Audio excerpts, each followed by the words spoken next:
How you going, you big bloody beautiful bastards? Here's me face. Today's deep dive review is about racism, police and protesting. Let's unpack what's been happening in America, which is highlighting similar issues we have in Australia too. I watched the video of George Floyd dying. I saw the whole 9 minutes.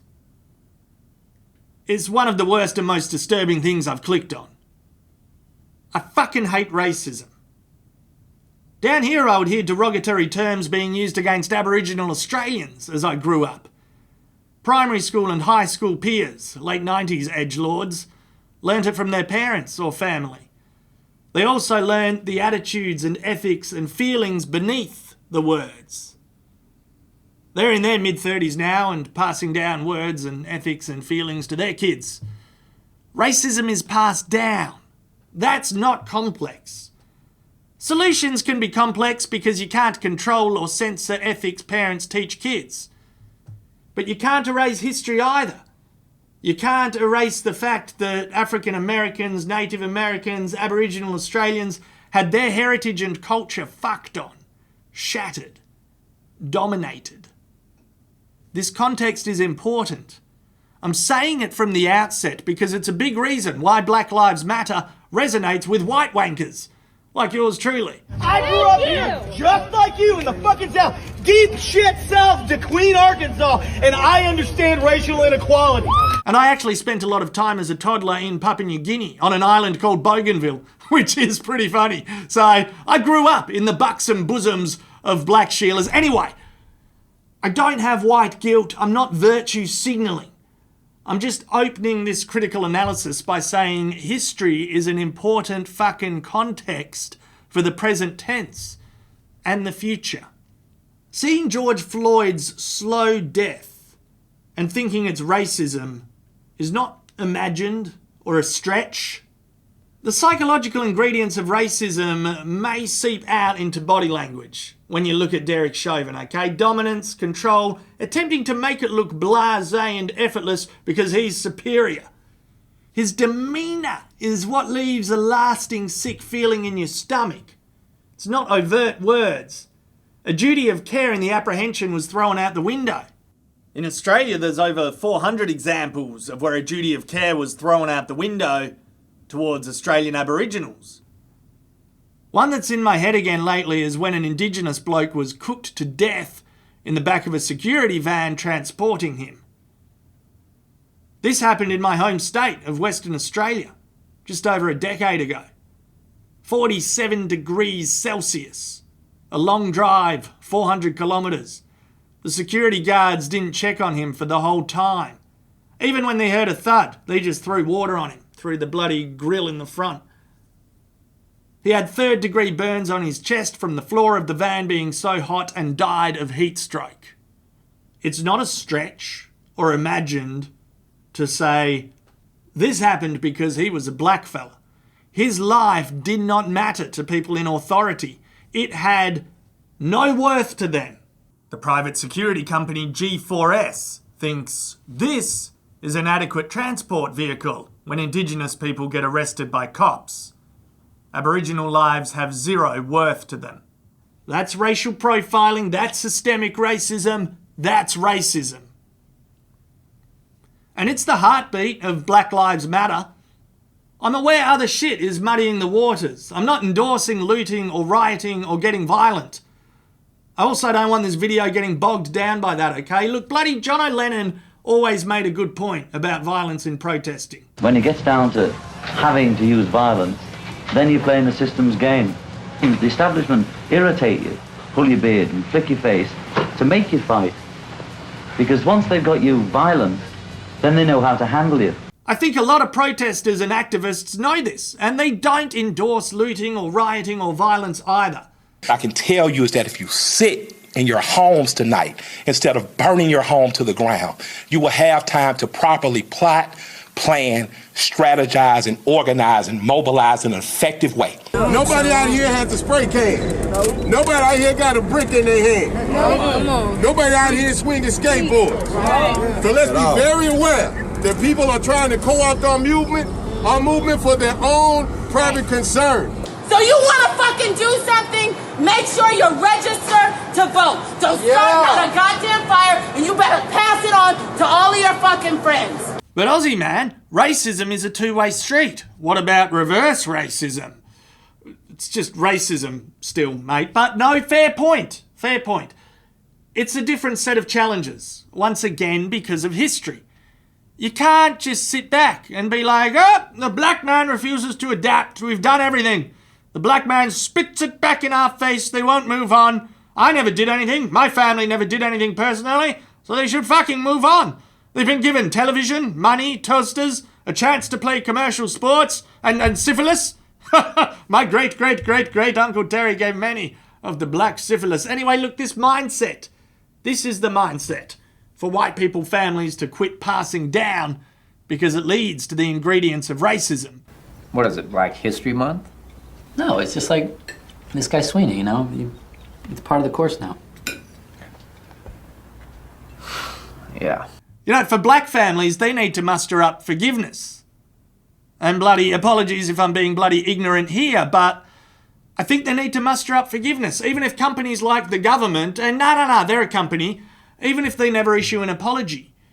Black families have a challenge to forgive.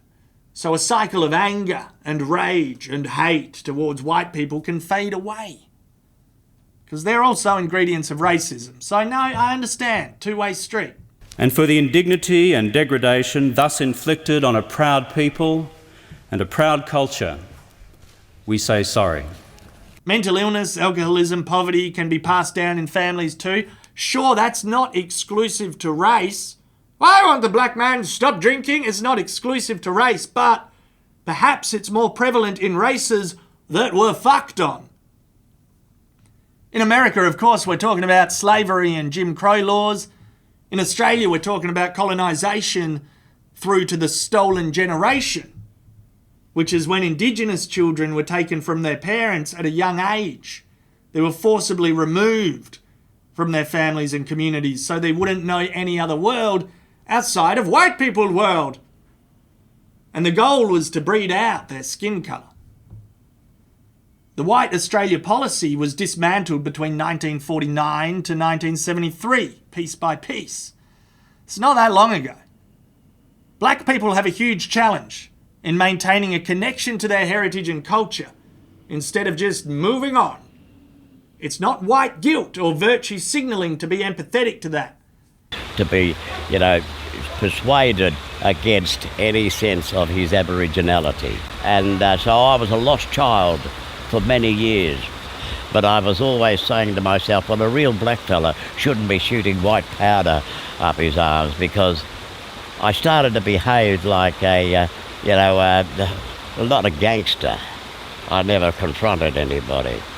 But you would make wrong choices so very easily.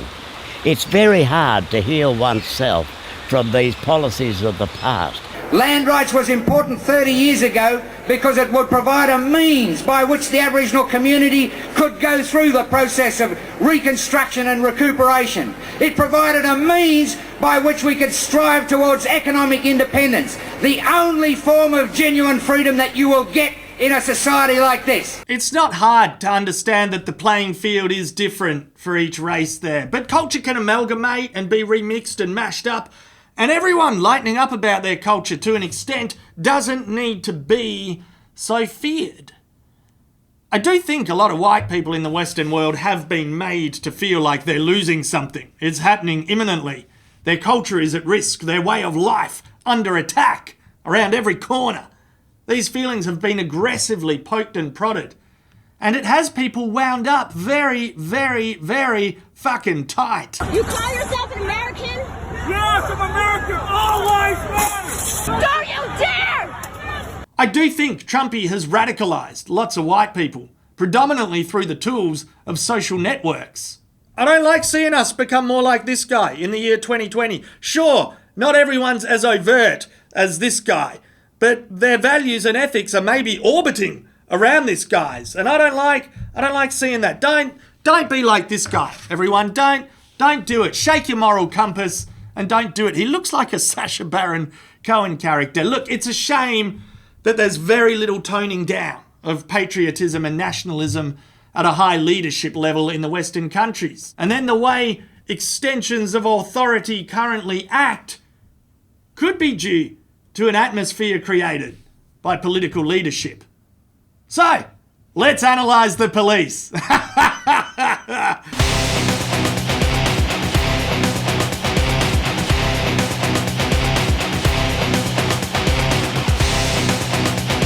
They're the store owners. They were protecting the looters, sir. The looters are over there. Stand down for a sec, please. Yeah, relax. You're losing your looters. If coppers go too far, then they're just becoming aggressive counter-protesters.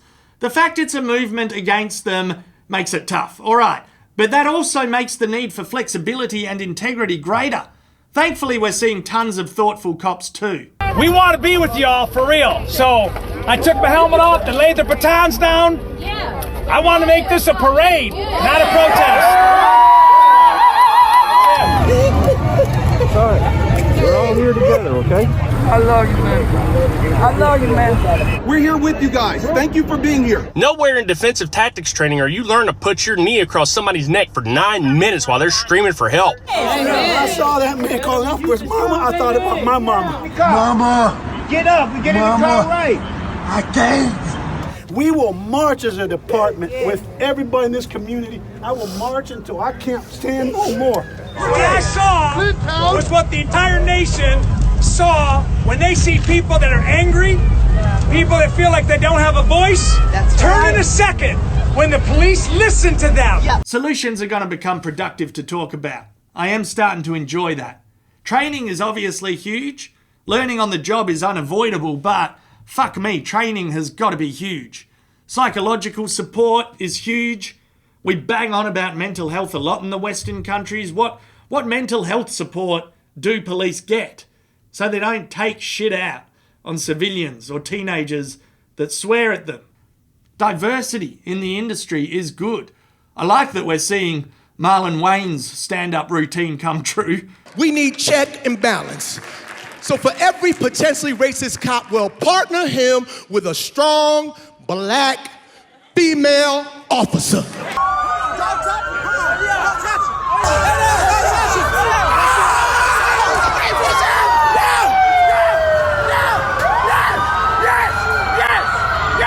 Look, overall, Black Lives Matter is a worthwhile organisation and movement. Yes, other forms of violence occur. Black on black. Black towards white people. I'm not saying that doesn't matter, or that all lives don't matter.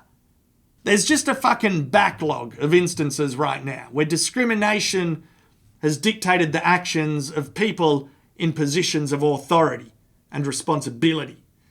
And that has to stop happening.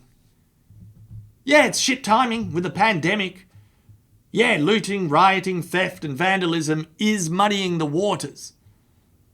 But you don't need to get fixated on it. It doesn't outweigh the legitimacy and productivity of the protests. And finally, yeah, I am aware of George Floyd's criminal record. People are mentioning that a lot in comments now. If you want to bring that conversation into the conversation that we're having here, then we're more so going to be discussing opinions on rehabilitation and recidivism, which is a big tin of worms and a worthy discussion and a whole other fucking power structure. Anyway, at the time of his death, he was a free man. In a jiu-jitsu move, bro, you trapped in his breathing right there, bro. Like, you don't think that what it is, bro? You don't think nobody understands that shit right there, bro? I trained at the academy, bro. That's some bullshit, bro. Right, that's bullshit, bro. That's bullshit, bro. You fucking stopping his breathing right there, bro. Okay, he's talking. He's talking. Bro, but you could get him off the ground. You've been a bum right now. You could get him off the ground, bro. You could get him off the ground. You've been a bum right now. He enjoying that. He enjoying that shit. He enjoying that shit. He a fucking bum, bro. He enjoying that shit right now, bro. You could have fucking put him in the car by now, bro. He's not resisting arrest or nothing. You enjoying it. Look at you. Your body language explains it, you fucking bum. He's not even resisting arrest right now, bro. His nose is bleeding. You fucking stopping his breathing right now, bro. You think that's cool? You think that's cool really though, not. right? What's your oh man, what's your badge number, bro? You think that's cool right now, bro? You gonna let him kill that man in front of you, bro? Huh? Huh? Like what? Bro, he's not even fucking moving right now, bro. He's not even fucking moving. This is what it is. We gotta deal with this, bro. They're not gonna help us, bro. Right, he black, they don't care. 987, you're If it ain't they people, they don't care, bro. Yeah, 987, you just killed that nigga, bro. You just Y'all just really just killed that man. You just really killed that man, bro. And if he not dead, he close to death. That's crazy.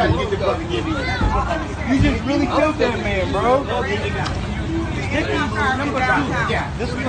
Bro, you just killed that man, bro. This is the number of the police car. All of that.